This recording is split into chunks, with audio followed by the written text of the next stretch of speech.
자, 오늘은 막막한 현실 앞에 있다 할지라도 라는 말씀의 제목으로 함께 은혜를 나누도록 하겠습니다. 미국의 유명한 이제 주간지에서 그 칼럼니스트를 맡고 있는 앤 랜더스라는 분이 계셨습니다. 이분들은 독자분들과 여러 가지 상담을 통하여서 인기를 얻고 있는 칼럼니스트였는데, 그러다 보니까는 한 달 동안에도 수많은 사람들로부터 상담 편지를 받게 되고, 그 중에서 몇 개를 꼽아가지고 신문 칼럼으로 실곤 했었습니다. 그러자 이분이 인기가 참 많아지게 되니까 한 기자가 이분을 인터뷰하게 되었습니다. 그러면서 이렇게 물어보았어요. 당신은 상담가 입장에서 수많은 사람들로부터 상담 편지를 받고 거기에 대한 적절한 답을 주고 있는데, 사람들의 문제 중에 가장 큰 문제와 또 가장 많이 겪게 되는 그 문제가 무엇이었나요? 라고 물어보게 되었습니다. 그러니까 사람들로부터 편지를 받게 될 때에 가장 큰 문제, 크게 다뤄지는 문제와 그리고 가장 많이 받게 되는 그 상담 내용이 뭐냐고 물어보게 되었습니다. 그때 이분이 이렇게 대답을 했다고 합니다. 네, 그것은 하나인데, 하나라고 생각해 보시는데, 그것은 바로 두려움에 대한 것입니다. 두려움 때문에 사람들이 가장 큰 문제 중에로 인해서 상담했던 내용이 두려움에 관련된 것이 가장 큰 문제였고, 더 많은 사람들이 가장 많이 보내는 주제도 역시나 두려움이었다라는 것이죠. 그러면서 그는 이렇게 덧붙여서 이야기를 했습니다. 사람들은 날마다 두려움에 사로잡혀 살고 있습니다. 재산이 없어질까봐 두려워하고, 사랑하는 사람을 잃어버릴까봐 두려워합니다. 자신의 본색이 드러날까 두려워하고, 어른이 되어 모든 일을 책임져야 된다는 사실에 두려워합니다. 잘못된 결정을 내릴까봐 두려워하고, 약속하기를 두려워합니다. 아니, 사람들은 사는 것 자체를 두려워합니다. 라고 이렇게 답을 하게 되었습니다. 여러분들은 어떠십니까? 여러분들은 삶을 하루하루 살아가게 될 때에 두려움에 사로잡혀서 살아가고 계세요? 아니면 또 하나님이 주시는 평안 가운데 거하고 계십니까? 오늘 본문에 보게 되면 막막한 현실 앞에서 굉장히 큰 두려움에 빠져있는 한 사람이 등장하게 됩니다. 바로 여호수아이지요. 이스라엘 민족을 이끌었던 모세가 하나님부터 부름을 받았기 때문에 더 이상 민족을 이끌고 있었던 지도자가 없어지게 된 것입니다. 아직 하나님께서 약속하신 가나안 땅을 밟아보지도 못했는데 민족의 지도자가, 리더가 이제 사라지게 되었던 것이죠. 이때 하나님께서는 모세의 뒤를 이어서 후계자로 여호수아를 삼으셨습니다. 그리고 여호수아에게 이 사명을 주셨죠. 근데 문제는 여호수아 입장에서 보게 될 때는 이 상황이 너무나도 기가 막힐 노릇이다라는 겁니다. 여호수아는 누구보다 가나안 땅에 살고 있는 앞으로 자신들이 전쟁을 통해서 정복해야 되는 그 사람들에 대해서 잘 알고 있었어요. 왜냐하면 미리 이 정탐을 통해서 그들의 상황과 그 모습들을 다 보아왔기 때문에 그렇습니다. 그들은 많은 장점을 보유하고 있었고, 특히 지리적으로 굉장히 튼튼한 요새를 갖추고 있었습니다. 또 당시로서는 신식무기로 잘 훈련되어져 있는 무장한 군사들이 각 성마다 있었어요. 그런데 이스라엘 백성들은 지난 400년 동안 종노릇, 즉 노예 생활을 하다가 불과 얼마 전에 탈출한 사람들이 대부분입니다. 군사훈련을 받아본 적도 없고 사실 싸울 무기도 없었습니다. 게다가 여호수아 자신의 모습을 스스로 되돌아보게 되면 더욱더 자신감이 떨어질 수밖에 없는 것이죠. 왜냐하면 모세에 비해서 자기 자신은 너무나도 초라해 보였기 때문에 그렇습니다. 모세는 애굽 궁중에서 어릴 때부터 병법을 익혔습니다. 당시 애굽의 최고의 학문과 기술을 받았고 훈련받았던 사람이었습니다. 그리고 또 왕제였기 때문에 그 리더로서, 지도자로서의 교육도 다 받았던 사람이 모세였습니다. 뿐만 아니라 미디안 광야에서 양들을 치면서 40년을 보내었기 때문에 이 광야 생활에 대해서 누구보다 잘 알고 있는 전문가이기도 했습니다. 그리고 80세의 특별한 부르심에 있기까지 오랜 시간 하나님은 이 모세를 영적인 트레이닝을 받았던 사람임을 우리가 보게 되는 것이죠. 그러나 그에 비해서 여호수아는 그저 그런 시간들과 교육과 훈련을 받아본 적이 없습니다. 그저 한 것이 있다면 모세 옆에서 모세의 곁을 따라다녔던 것, 그게 전부였던 것이죠. 이런 여호수아가 당시 20명도 아니고 200명도 아니고 200만 명이나 되는 사람들의 이 무리들을 이끌어 가야 된다는 그 리더로서 위치에 올랐다는 것이 얼마나 두렵고 불안한 일이었겠습니까? 그렇다고 이스라엘 백성들이 말이라도 잘 들었으면 아마 염려는 좀 덜했을지도 모르겠습니다. 그런데 여호수아는 지난 40년 동안 광야에서 우리 이스라엘 민족들이 어떻게 해왔는지를 누구보다 잘 알고 있습니다.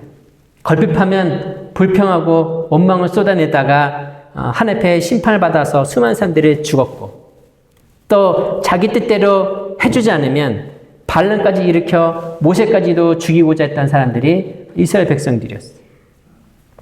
모세와는 비교도 안 되는 자신이 이 민족을 이끌어가기에는 너무나도 버겁고 힘든 것이 현실인 것이죠. 적어도 모세는 이스라엘 민족을 이끌어가면서 수많은 기적과 이적을 보여줬지만 여호수아는 그런 기적과 이적을 보여준 적도 없고 보여줄 수 있는 능력도 없었던 것입니다. 그러니까 아무리 생각해봐도 답이 보이질 않은 것이죠. 내가 뭘 해야 된다는 것은 하나님께서 사명을 주셔가지고 뭘 해야 된다는 것은 알았지만 이것을 어떻게, 무슨 방법으로, 무슨 능력으로 할 수 있을지 그는 알 방법이 없었습니다. 현대를 살아가는 우리들도 마찬가지입니다. 우리 모두는 다 저마다 고민이 있습니다. 내 문제만으로도 복잡한데 사실 우리 가정 안에서 배우자나 혹은 자녀들이 속까지 썩이게 되면, 혹은 또 직장이나 일터에서 문제가 생기게 되고 어떤 큰일이 터지게 되면 참 나의 삶이 버겁고 힘든 것이 사실이죠. 오늘 본문의 주인공인 여호수아만큼은 아니더라도 우리에게도 어떻게 보면 골리앗처럼 산적해 있는, 쉽게 이 문제를 해결하지 못하는 여러 어려운 환경 가운데 놓여져 있는 것이 사실입니다. 그런데 이 모든 상황을 누구보다 또한 정확하게 바라보고 계신 분이 있습니다. 바로 우리 하나님이 그렇지요. 여러분, 이것은 정말 중요한 것인데, 하나님께서는 나의 인생 가운데 닥쳐있는 그 문제들을, 아주 중요한 본질을 정확하게 꿰뚫고 계십니다. 나도 나 자신을 모르고 내가 이 문제를 어떻게 해결할 방법을 알지 못할 때 하나님은 정확하게 알고 계신다라는 것이죠. 누구보다 나를 잘 알고 계시며 나에게 주어진 이 문제들을 어떻게 해결해 나갈 수 있는지도 하나님이 가장 정확하게 잘 알고 계십니다. 내가 겪고 있는 그런 어려움과 아픔의 시간들, 또 힘든 시간을 보내고 있는 여러 가지 상황들, 하나님은 누구보다, 어쩌면 나보다 더 이 상황에 대해서 잘 알고 인지하고 계신다라는 겁니다. 그렇기 때문에 누구보다 정확하게 이 상황과 문제를 파악하고 계시기 때문에 하나님의 처방대로 살아가게 되면 대부분 그곳에 길이 있고 해결할 수 있는 열쇠가 주어지게 되는 것입니다. 오늘 말씀해 보게 되면 하나님께서 이 위기를 극복해 나갈 수 있는 방법을 여호수아에게 알려주고 있습니다. 두려워해가지고 두려움에 떨어서 아무것도 시작할 엄두조차 나지 않는 여호수아에게 하나님은 오늘 본문을 통해서 방법을 알려주고 계세요. 어떻게 해야 되는지. 오늘 본문 1절에서 5절까지 말씀을 보게 되면 여호수아가 어디로 가야 되고 그곳에서 어떠한 일들을 해야 되는지를 간단하게 설명해 주고 있습니다. 그런데 6절 말씀을 보게 되면 가장 중요한 부분을 강조해서 말씀해 주고 계세요. 우리 6절 말씀 너무도 유명한 말씀인데 같이 다시 한번 읽어보겠습니다. 6절 말씀. 시작. 강하고 담대하라. 너는 내가 그들의 조상에게 맹세하여 그들에게 주리라 한 땅을 이 백성에게 차지하게 하리라 라고 말씀을 해주고 계세요. 두려움에 떨고 있는 무엇을 해야 될지조차 알지 못하고 있는 여호수아에게 오늘 하나님은 강하고 담대하라 라고 말씀을 해주고 있습니다. 즉 하나님께서는 지금 여호수아에게 필요한 것이 무엇인가 라고 할 때에 이제 군사를 소집해서 그들을 어떻게 훈련시킬 것인가, 어떻게 무기를 제조하고 또 치밀한 전략을 세워서 가나안에 있는 성을 정복해 나갈 것인가, 이것이 아니었어요. 어떻게 200만 명이나 되는 이 사람들을 가나안 땅에서 먹이고 살 것인가, 어떤 지휘 통계를 통하여서 이 민족을 이끌어갈 것인가를 고민하고 계획을 세우는 전략이 아니었어요. 하나님 뭐라고 말씀해 주고 있냐면 그 모든 문제들을 다 알고 계시면서도 오늘 여호수아에게 콕 집어서 강하고 담대하라라고 가장 먼저 말씀해 주고 있는 것을 보게 됩니다. 먼저 마음을 다 잡아야 된다는 것입니다. 지금 같은 상황에서는 아무것도 할 수 없다는 거예요. 마음이 무너져 내려버리게 되면 아무리 환경과 조건이 갖춰져 있다 할지라도 질 수밖에 없는 것이 전쟁이기 때문에 그렇습니다. 우리 인생 여정 속에서도 마음이 먼저 무너져 버리게 되어지게 되면 우리는 걷잡을 수가 없습니다. 내가 몸이 아픈다 할지라도 마음에 굳게 내가 살고자 하는 의지가 강하게 있으면 육신의 질병도 극복해 나갈 수 있습니다. 근데 마음이 무너져 내리게 버리게 되면 감기로도 생명의 모습을 이룰 수 있는 게 인간인 것이죠. 그래서 하나님께서는 먼저 강하고 담대하라. 너의 마음을 강하게 하고 담대하게 하라라고 말씀해 주고 있는데 무려 오늘 본문을 보게 되면 강하고 담대하라 이 말씀을 3번이나 해주고 있습니다. 그만큼 여호수아의 마음이 얼마나 지금 불안해하고 있고 얼마나 떨고 있고 큰 혼란에 빠져 있는지 오늘 하나님의 말씀 통해서 보여주고 있는 것이죠. 그런데 이렇게 강하고 담대한 마음을 가지려면 사실 내 마음을 다시 강하고 담대하게 할 수 있는 뭔가의 동기가 있어야 됩니다. 뭔가 원동력이 있어야 돼요. 아니 뭔가 동기가 있어야지, 계기가 있어야지 내 마음도 다시 강하게 하고 담대하게 할 것 아닙니까? 뭔가 믿을 만한 구석이 있어야 그런 마음이라도 생길 게 아니겠어요. 완전히 절망에 있고 상실해 있을 사람에게 아유 힘내서 다시 해봐라고 그런 위로의 말을 건넨다고 한들 그 사람이 다시 힘이 나겠습니까? 공부하는 학생이 수업을 따라가기 벅차서 고민하고 있는데 아니, 공부 열심히 해봐 잘 될 거야 이렇게 위로 말을 격려 말을 한다고 해서 갑자기 공부할 수 있는 에너지가 넘치게 되고 집중력이 막 활활 올라와서 공부를 잘할 수 있게 되겠냐고요. 취업이 안 돼서 고민하고 있는 이에게 마음 단단히 먹고 다시 취업 준비해봐라고 한다고 해서 취업에 계속해서 실패했던 취준생이 다시 취업을 준비할 만큼의 힘이 나겠습니까? 비즈니스도 마찬가지지요. 비즈니스를 계속해서 어려움에 빠져서 상심 있는 사람에게 아이고 다시 한번 힘내서 잘해봐라고 우리가 격려한다고 한들 완전히 풀에 죽어 있는 그 사람이 다시 힘을 내서 비즈니스를 할 수 있겠냐고요. 뭔가 동기가 있어야 되고 뭔가 계기가 있어야 되고 이 상황을 타개할 수 있는 뭔가 그 원동력이 있어야 다시 마음을 강하게 하고 담대하게 할 수 있을 거 아니겠습니까? 이 문제를 하나님께서도 잘 알고 계셨어요. 그래서 하나님은 마음을 강하게 하고 담대하게 하라라고 말만 하신 것이 아니라 그렇게 할 수 있는 동력을 주고 계시는데 우리 5절 말씀 같이 한번 읽어보겠습니다. 자, 시작. 내 평생에 너를 능히 대적할 자가 없으리니 내가 모세와 함께 있었던 것 같이 너와 함께 있을 것임이라. 내가 너를 떠나지 아니하며 버리지 아니하리니 라고 말씀해줘. 자, 하나님께 주시는 동력이 뭡니까? 내가 모세와 함께 했던 것처럼 너와 함께 하겠다. 이것이 완전히 절망에 있을 완전히 두려움에 떨고 있는 여호수아를 다시 깜짝 놀라게 하고 자신의 내가 이것을 할 수 있겠구나 라는 자신감을 부어주는 하나님의 말씀이었어요. 내가 너와 함께 하겠다. 모세를 가장 가까이서 지켜봤던 여호수아는 하나님이 함께 하신다는 것의 의미를 누구보다 잘 알았어요. 하나님이 함께 하신다면 안 될 것도 불가능한 것도 없다라는 것을 모세를 통해서 가까이서 너무나도 많이 봤기 때문에 그렇습니다. 하나님이 함께 하시면 세상 모든 사람이 불가능하다고 여기는 홍해 바다가 갈라지는 것을 보았어요. 하나님이 함께 하시니 돌덩이에서 생수가 흘러넘치는 기적을 보았습니다. 하나님이 함께 하시니 먹을 것 없는 광야에서 메추라기와 만나를 통해서 40년을 먹이시는 하나님의 능력을 보았습니다. 하나님이 함께 하시니 광야에서 그 뜨거운 열기를 밤에는 그 추운 한기를 이겨낼 방법이 없는데 하나님이 함께 하시니까 구름과 불기둥으로 가장 적합한 환경을 열으시다는 것을 보았어요. 하나님이 함께 하시는 민족에게는 무려 40년 동안 광야에서 살았는데 40년간 살면서 질병으로 죽은 사람이 한 사람도 없었다는 것을. 하나님 앞에 심판받아서 죽은 사람들은 많았지만 질병을 해서 죽은 사람이 한 사람도 없었다는 것을 여호수아는 알았던 것이죠.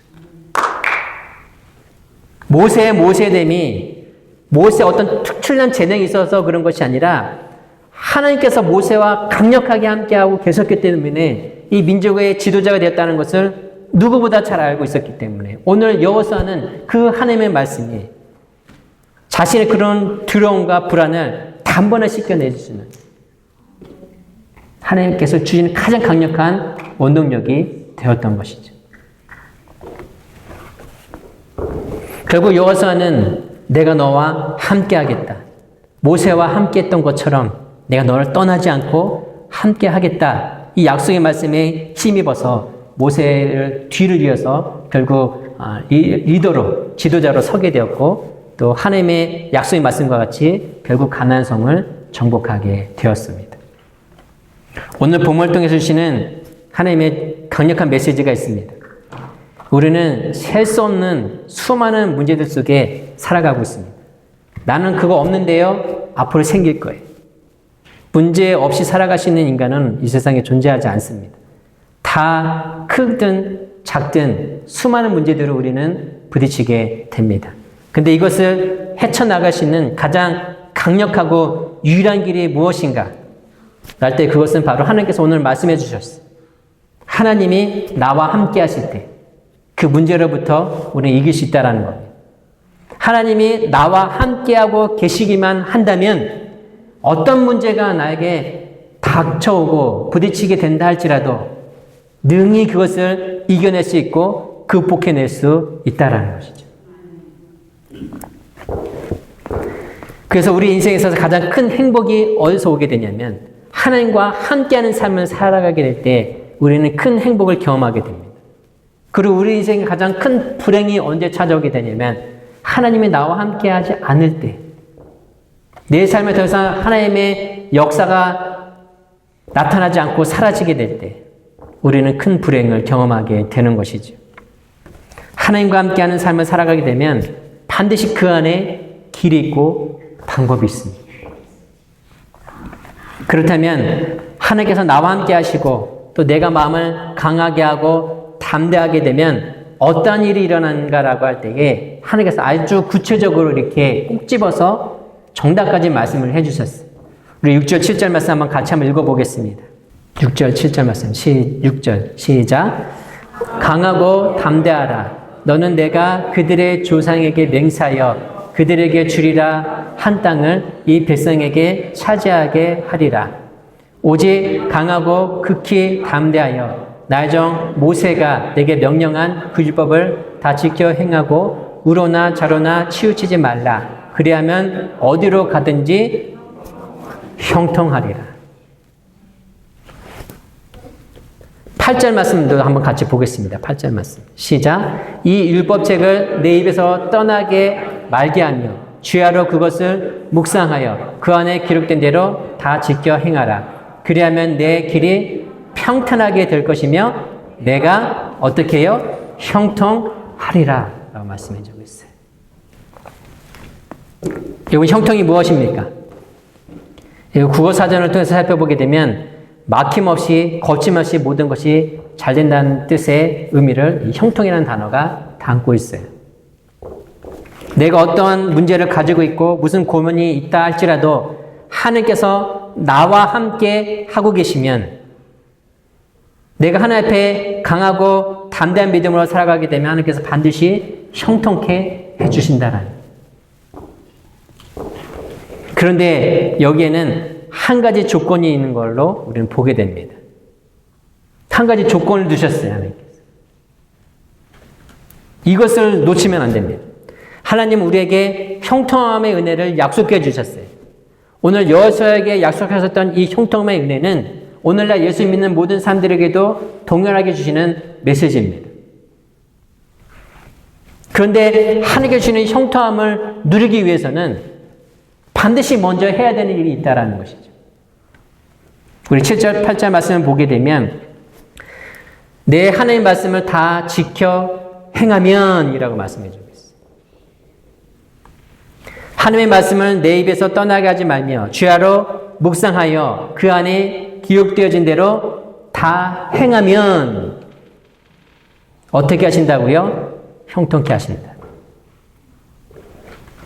마음만 먹는다고 해서 되는 것이 아니라 내가 생각만 한다고 해서 형통함의 길이 열리는 것이 아니다라는 것이죠. 하나님의 말씀대로 행하면 그 형통함의 은혜가 우리 것이 되어진다라고 말씀을 해주고 있는 것입니다. 많은 경우 우리는 하나님을 믿지만 하나님께 주시는 형통함의 은혜를 누리지 못할 때가 많이 있어요. 많은 문제들과 사건들 앞에서 우리는 하나님을 믿고 있지만 하나님께서 이 문제 가운데 형통케 해주시는 그런 응답들을 받지 못할 때가 많이 있다고요. 우리는 왜 그런지를 한번 생각해 봐야 됩니다. 왜 하나님께서 약속하신 것과 나에게 주신 언약의 말씀으로 주신 것과 결과가 다른가라고 할 때는 항상 그 원인을 찾고 해결책을 찾아야 돼요. 그래야 점점 우리가 하나님의 마음을 알 수 있게 되고 하나님과 함께하는 그 믿음의 여정을 깊게 동참할 수 있게 됩니다. 왜 우리는 하나님께 주시는 형통함의 은혜를 누리지 못할까? 바로 우리는 말씀대로 살아가지 않기 때문에 그래요. 알고는 있지만, 배워서 들어서 알고는 있지만 순종하려고 하지 않기 때문에 그런 것이죠.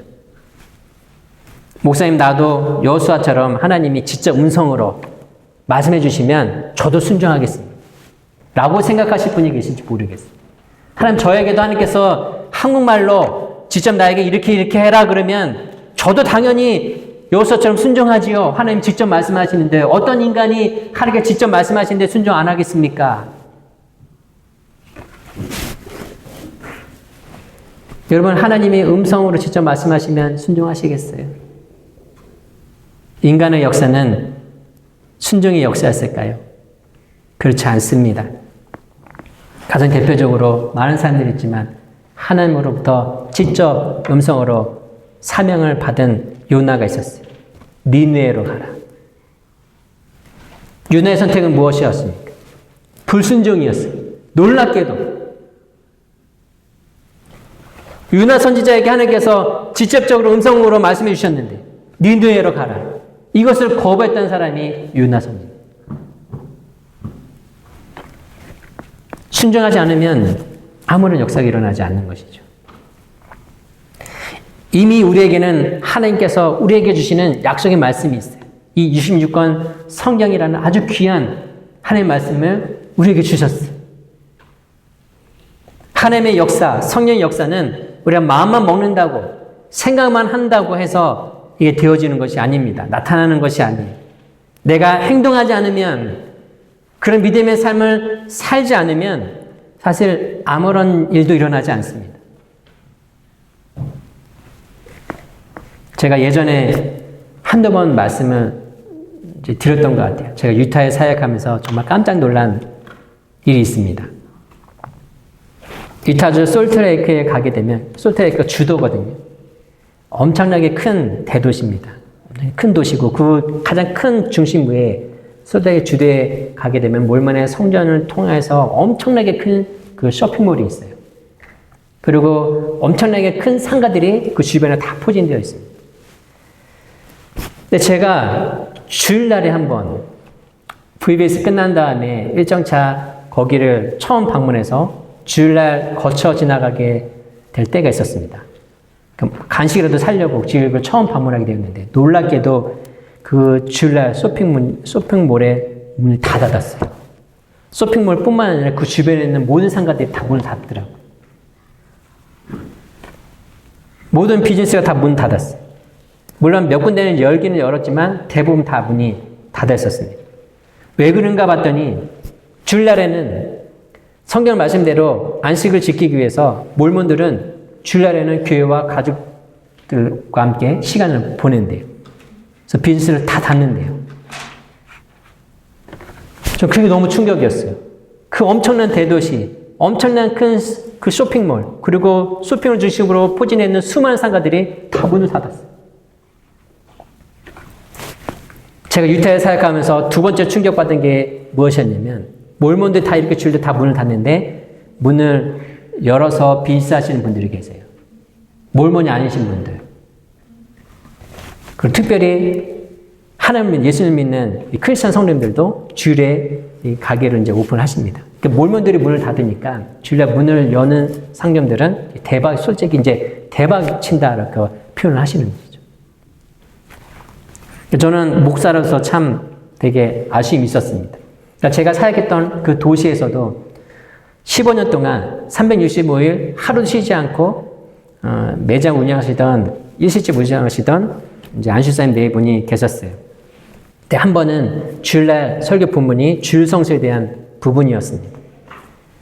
근데 그 예배 끝난 다음에 권사님이 저를 한번 부르시더니 이렇게 말씀하시는 거예요. 제가 지금까지 이곳에 살면서 계속 주일날도 쉬지 않고 일을 해왔고, 물론 이제 아침에는 이제 종업원들 맡기고 예배 끝난 다음에 가시기도 하고, 또 종업원들 맡겨서 주일날 쉬기도 하고 뭐 그렇게 하셨지만 한 번도 문을 닫은 적이 없었고, 거기에 대해서 내가 뭔가 좀 잘못됐다는 생각을 해본 적도 없이.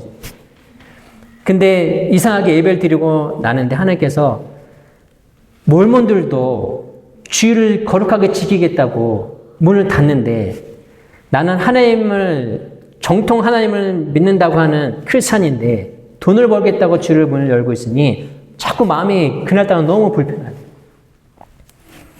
근데 현실적으로 주일 문을 닫게 되면 매상이 거의 주말에, 거의 일주일에 매상이 주말에 나오게 되는데 이게 문을 닫기가 너무 어렵다라는 거예요. 근데 하나님께서 너무 그 마음을 강하게 주셔가지고 이제 문을 닫기로 결정했다고, 목사님 기도해달라고 오신 겁니다.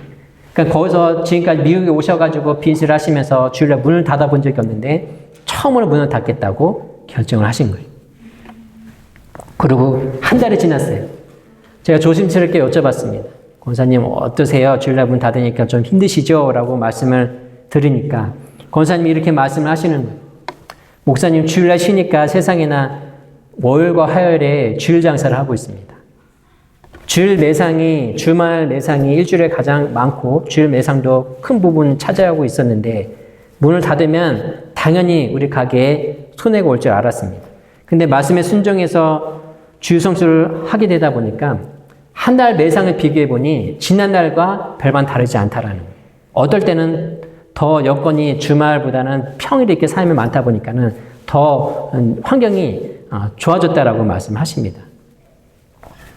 왜 내가 진작 순종해서 이것을 하지 못했을까라고 이렇게 말씀하시면서 이제 한방 웃으시는 모습이 아직도 눈에 선합니다.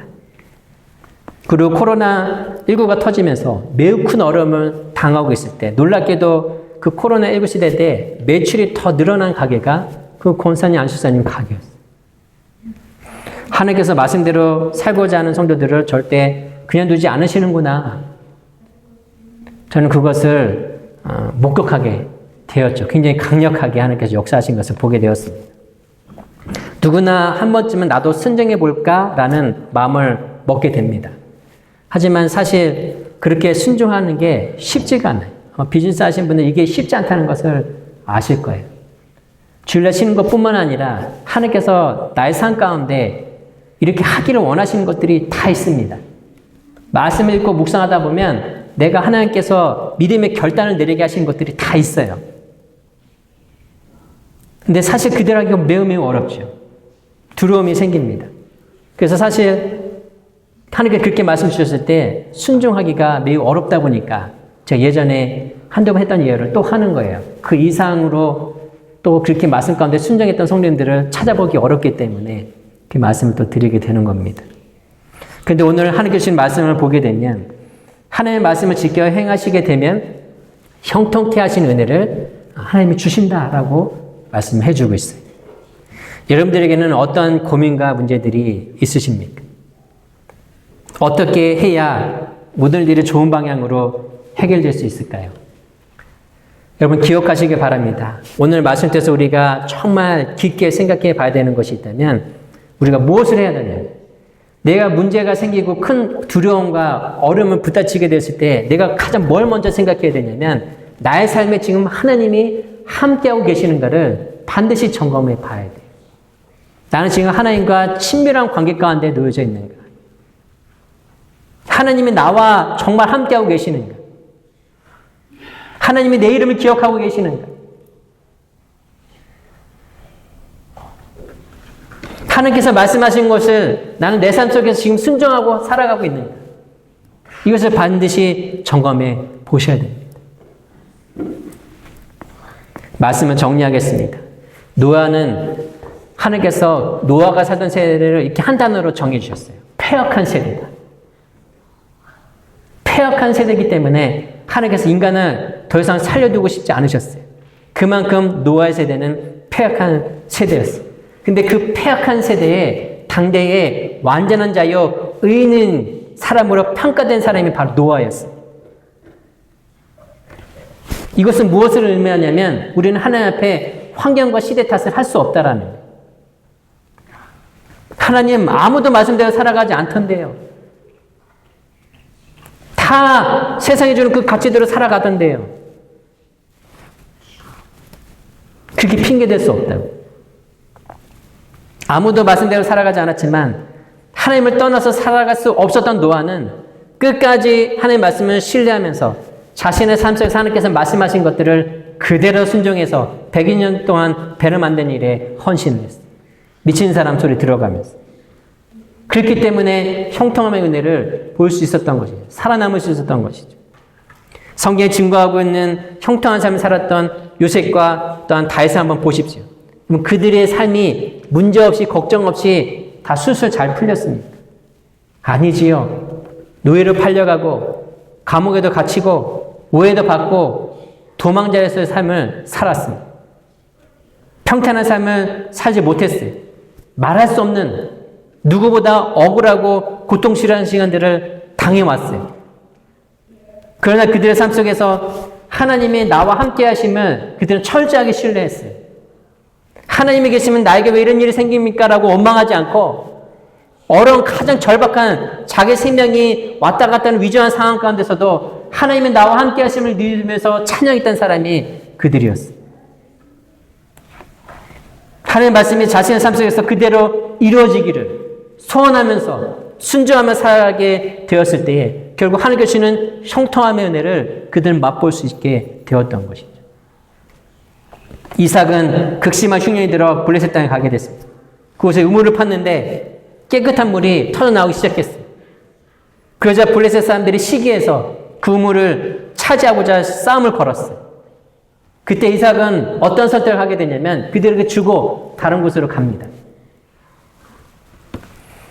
그런데 하나님이 하나님과 함께하는 삶을 이삭이 살고 있다 보니까 아무 데서나 땅을 파도 뭐가 나와요?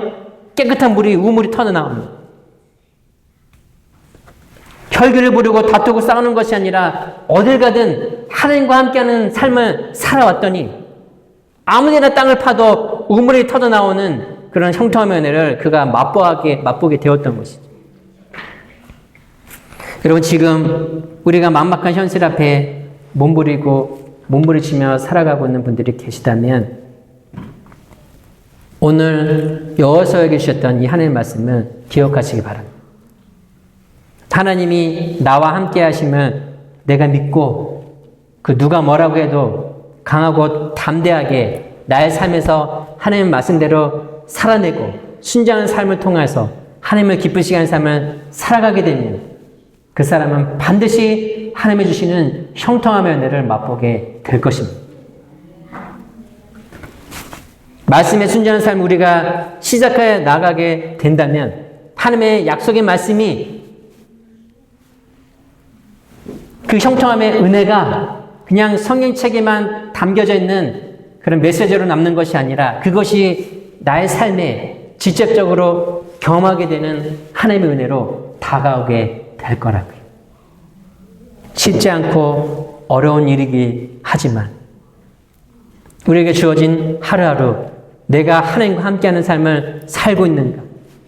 나는 하루하루 하나님 말씀 나에게 말씀하기 원하시는 하나님의 그 말씀에 나는 귀를 기울이고 있고 나에게 주신 말씀 앞에 나는 순종하는 삶을 살고 있는가 이것을 점검하면서 나에게 주어진 하루를 소중하게 여기면서 이것을 하루하루 점검하면서 살아가게 되면 하나님께서 형통케 하시는 그 은혜들을 저 여러분 모두가 맛보아 알 수 있게 될 것입니다. 이 은혜 안에서 살아가시는 저 여러분들 되시기를 우리가 모일 때마다 우리 삶을 형통케 하시는 그 하나님의 사랑을 함께 간증을 통해서 나눌 수 있는 저 여러분들 되시기를 예수님의 이름으로 간절히 축원합니다. 아멘.